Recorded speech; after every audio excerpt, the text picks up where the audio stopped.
بسم الله والصلاة والسلام على رسول الله. عشاق حدوتة زملكاوية، الأول نبدأ كلامنا بالصلاة والسلام على سيدنا محمد كما تعودنا معكم. مبروك لكل جمهور الزمالك، أخيرا أجمد خبر يعلنه متحدث الزمالك الآن لكل الجماهير، وصفقة الأهلي الجديدة في الزمالك وزيزو فتوح. هنقول لك كل التفاصيل. اول كده صلي بينا على النبي، ثم اللايك ثم الاشتراك في القناه. تعال نخش في موضوعاتنا على طول. نادي الزمالك بيمر بمرحله حاسمه، بمرحله هي الاصعب في تاريخه. بس أزمة القيد ما فيهاش رفاهية. إذا كان عند مجلس الزمالك الحالي حسين لبيب وجميع أفراد المجلس من أكبر واحد لأصغر واحد، إذا كان عندهم أو في دماغهم إن أزمة القيد دي رفاهية، لا يبقوا غلطانين ويقدموا استقالاتهم ويروحوا بيوتهم. جو برد يتدفوا في بيوتهم. كلام موجه لمجلس الزمالك بالكامل، من عند حسين لبيب رئيس النادي لأصغر واحد في المجلس، إذا كان خالد حسنين أو نيرة الأحمر، كل المجلس. دي مش رفاهية، وهم مسؤولين أمام الجمهور بحل أزمة القيد. ضغطنا الأيام اللي فاتت ووجهنا رسائل وانتقدنا مجلس إدارة نادي الزمالك بسبب البطء في إنهاء هذا الملف. واحد هيقول ده الملف ده من ايام المستشار مرتضى ما بقاش موجود. اللي موجود قدامي مين اللي سايق الدفه؟ حسين لبيب وممدوح عباس. واحد هيقول لي ممدوح عباس، اقول له ممدوح عباس هو الرئيس الفعلي لنادي الزمالك، بدون مبالغه وبدون هزار، بتكلم جد. فأزمة وقف القيد دي المشكلة اللي قال عليها المتحدث الرسمي لنادي الزمالك أحمد سالم المحترم. قال لك ده فرض والباقي سنة. قال لك مجلس الزمالك هيحل أزمة القيد. مفيش هزار في هذا الملف. مجلس الزمالك كان مجتمع النهارده، كان عنده اجتماع لبحث كل الملفات دي الخاصه بكره القدم، مدرب وتعاقدات وتجديدات وازمه القيد وصفقات وكل حاجه.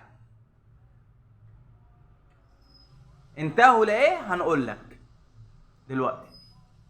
اخبار ساره زي ما انتقدنا. وانا قلت انا ليس ضد حسين لبيب ولا مع حد، ضد حد. انا اهم حاجه عندي كيان ومصلحه نادي الزمالك. حسين لبيب ومجلسه خد خطوه ممتازه في ازمه القيد، هنسقف ونقول شابوه، وده الصح. انما تنتقد على طول الخط ده غلط. حتى لو حسين لبيب عمل حاجه كويسه فانا انتقد، لا، يبقى انا دماغي مهويه. عمل حاجه صح اطلع واسقف واقول شابوه. لما رفعوا الحجز على رصيد الزمالك في البنوك قلت شابوه وسقفت. لما يرفع وقف القيد شابوه وسقف. ويا لبيب يا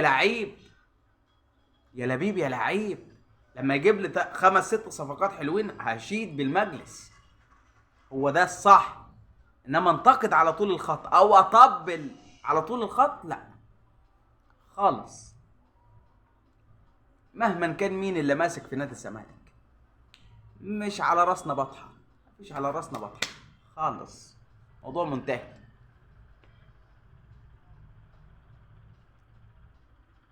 فمجلس الزمالك بدأ بالفعل في التحرك العاجل في أزمة وقف القيد. خد قرارات هنقول لك عليها دلوقتي، وصفقات هنقول لك عليها دلوقتي، زيزو فتوح هنقول لك عليه دلوقتي، المدرب هنقول. نمسك المدرب. ملف المدرب. الزمالك او مسؤول الزمالك في سيناريو او 2 سيناريو، في اتجاه بس ضعيف جدا، يعني بنسبة 30%، استمرار معتمد جمال.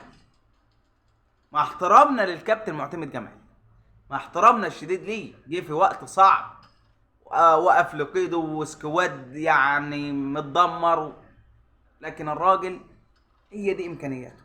لكن الزمالك يحتاج مدير فني اجنبي قوي. حد يختلف على كده؟ محدش يختلف على كده. في 65% مع المدير الفني الاجنبي ده في المجلس. يعني في 35% من اعضاء المجلس مقتنعين بالكابتن معتمد جمال، يقول لك نجيب له شويه صفقات في يناير وتحل ازمه القيد ويكمل.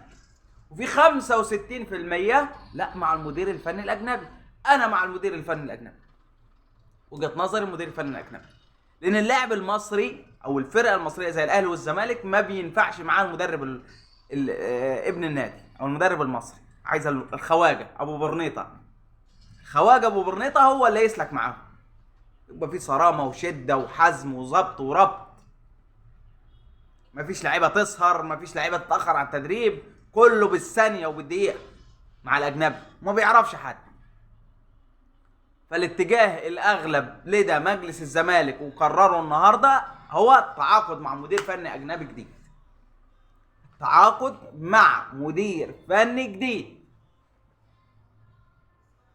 تمام، زي الفل كده. يبقى ده موضوع المدرب. والتعاقد مع مدير فني جديد هيكون بعد ماتش سيراميكا كليوباترا، هيكون اخر ماتش الكابتن معتمد جمال. اخر ماتش هو سيراميكا كليوباترا القادم في الدوري. بعدها الزمالك هياخد راحه 40 يوم عشان فتره التوقف الدولي الكبيره لا يخوض خلالها المنتخب المصري، كل التوفيق ليه، كأس الامم الافريقيه اللي هتقام في كودوفوار في يناير القادم. ساعتها بقى الزمالك هيكون في معسكر في الامارات، هيلعب بطولتين وديتين، الاتفاق السعودي واهل جده السعودي ومصلال القطري ووهان الصيني والوحده الاماراتي وفرقه تانية تاهت عن بالي. فالبطولتين دول الزمالك هيدخل له مبلغ مالي محترم، واستعداد فتره اعداد جديده يحضرها المدير الفني الاجنبي. بقى زمان لما اسمه ايه ده وسيريو مشي والناس كلها قالت مدرب، تلقوا مجلس الزمالك الحالي هيخلي الكابتن معتمد جمال يقود هذه المرحله، والمدير الفني تم تاجيله ليناير اللي هو بعد 9 ايام. تلقوا ده اللي حصل، تلقوا الكلام ده والفيديو موجود. قلت لكم مجلس الزمالك استقر انه ياجل ملف المدير الفني الاجنبي ليناير عشان فتره التوقف الدولي الكبيره دي. وده صح بالمناسبه، ونجح في مهمته معتمد جمال. خسر في الدوري امام المصري، لكن كسب حوالي 5-6 ماتشات وتعادل ماتش. نجح، يعني تقول جيد جدا في المهمه بتاعته. هي خساره المصري اللي زعلت، واداء امبارح ما كانش كويس امام سجراده. فده بخصوص المدير الفني الاجنبي. زيزو لسه عين في الجنه وعين في النار، ما اتحسمش امره. ناس بتقول نبيعه ب 11 مليون دولار، وناس تقول لا احنا مش هنفرط في زيزو. فزيزو لسه ما اتحسمش. فتوح ايضا لسه ملفه لم يحسم بعد، بس الاقرب للتجديد بعد تدخل ممدوح عباس. في زيزو في فتوح الاقرب هو الابقاء على زيزو والتجديد لفتوح. ده ملف زيزو وملف فتوح. ازمه القيد يا حبيبي، الزمالك بدأ بالفعل، وقلت لك ان الزمالك سدد غرامه ابراهيم نضاي. لسه الكابتن احمد حسن ناشر على صفحته، كابتن احمد حسن الصقر نجم الاهلي والزمالك والاسماعيلي، ان الزمالك سدد غرامه ابراهيم نضاي. انا قايلها من 3-4 ايام، قايلها ان الزمالك سدد حق رعايه وادي دجله 7000 دولار، وقلت بالمصري كمان 320 الف جنيه مصري سددهم لوادي دجله. قلت لكم الخبر ده يا زملكاويه ومحترمين من 3 4 ايام. فالزمالك بدأ بالفعل في حته ازمه القيد. قال لك هنحسمها خلال الساعات اللي جايه خلاص بقرار نهائي، ده في اجتماع مجلس الاداره النهارده. قال لك الزمالك هيقفل ملف الفيفا ده نهائيا نهائيا. ملف الفيفا هيتقفل. فده اجمد خبر لكل الزملكاويه. انهاء اخيرا حل ازمه وقف القيد. لازم، مش رفاهيه يا كابتن حسين يا لبيب، انت والساده المحترمين اعضاء المجلس، مش رفاهيه ازمه القيد خالص. لا، ده حاجه ضروريه وحتميه.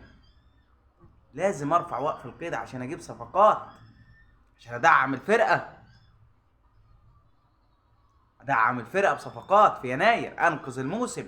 انا المركز ال11 في الدوري يا كابتن حسين يا لبيب، ما ينفعش الزمالك يبقى في المركز ال11 في الدوري.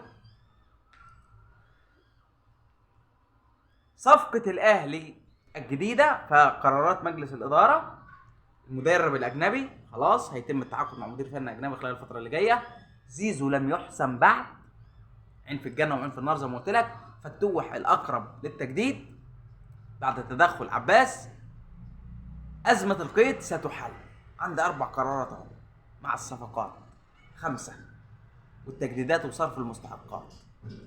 والنهارده الزمالك بدا يغير نجيله ملعب حلمي زموره علشان الفتره التوقف الكبيره ديت، فالزمالك استغل الفرصه ويغير النجيله ويظبطها.